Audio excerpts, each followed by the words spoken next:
যোগ কর্মসু কৌশলম।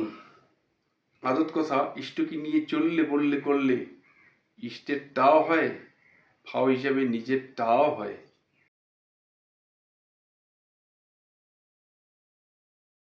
নম গুরুভ্যে নম।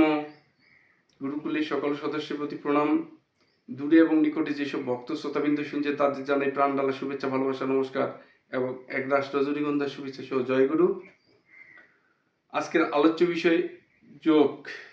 ভগবান শ্রীকৃষ্ণ গীতায় যোগ সম্বন্ধে অনেক গুরুত্ব দিয়ে বোঝায় বলছেন। শ্রী শ্রী ঠাকুর অনুকূলচন্দ্র বলছেন যোগ অর্থ ভালোবাসা। ভালোবাসা মানে যুক্ত থাকা। তো এই যে সেবার দ্বারাই কিন্তু ভালোবাসা হয়।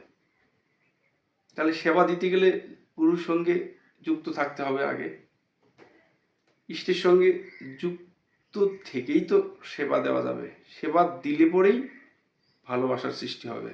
ভালোবাসার পাওয়ার হাউস হচ্ছে সেবা। এই যোগটা ঠাকুর বোঝাতে চেয়েছেন যে ইষ্টকে নিয়ে সর্বদা চিন্তা চেতনায় উদ্গ্রীব থাকা। তাহলে কি হবে? এক্সপিরিয়েন্স গেদার হবে।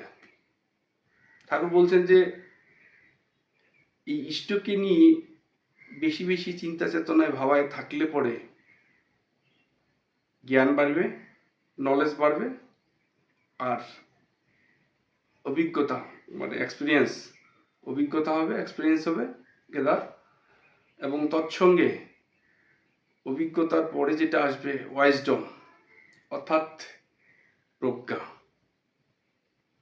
এই প্রজ্ঞা মানে বিবেচ্য বিষয়, সব কিছুতে বিবেচনায় আসবে। মানে অভিজ্ঞতার যে একটা আলোকে বিবেচনা, সেটাই প্রজ্ঞা বা ওয়াইজডম।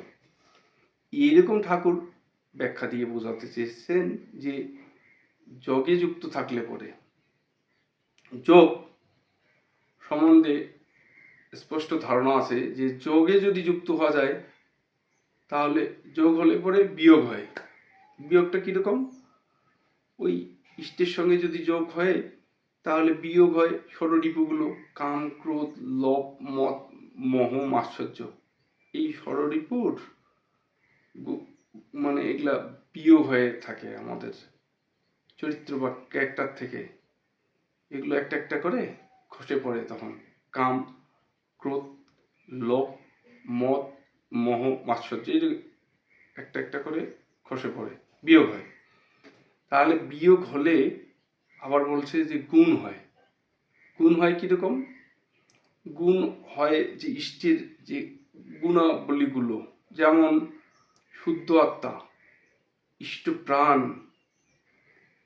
যেমন সেবাপটু, তারপরে ধরেন ইষ্টময়, দয়ালু, এরকম গুণের অধিকারী সেই ব্যক্তি হয়ে আসে।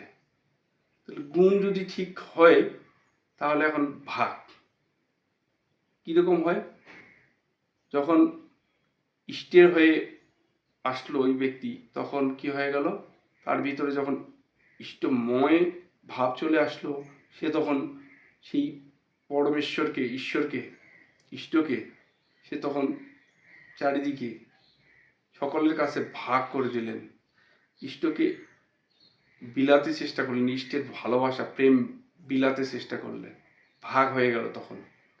তখন সে শুধু নিজের ওই কল্যাণী করলো তা নয়, ইষ্টের বিধি নিয়মে সকলকে তখন বেঁধে রাখার চেষ্টা করলো।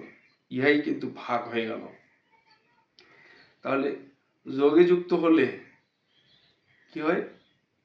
বিয়োগ হয়, বিয়োগ থেকে গুণে হয়, আর গুণ থেকে ভাগ হয়।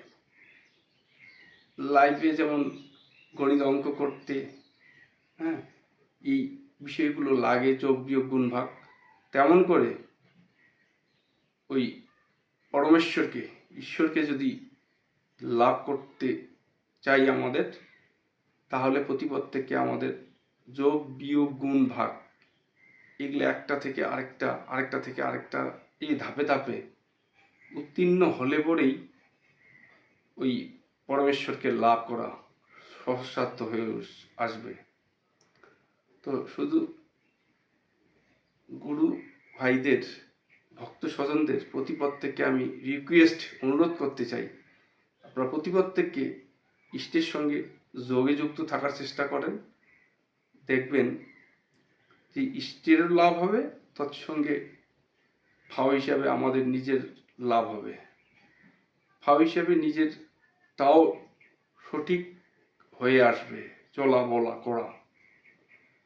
ইহাই আমাদের লক্ষ্য, আদর্শ হয়ে উঠুক, এই প্রার্থনায় সবাইকে অন্তরস্থল হইতে নমস্কার এবং শুভকামনা সহিত জয় গুরু।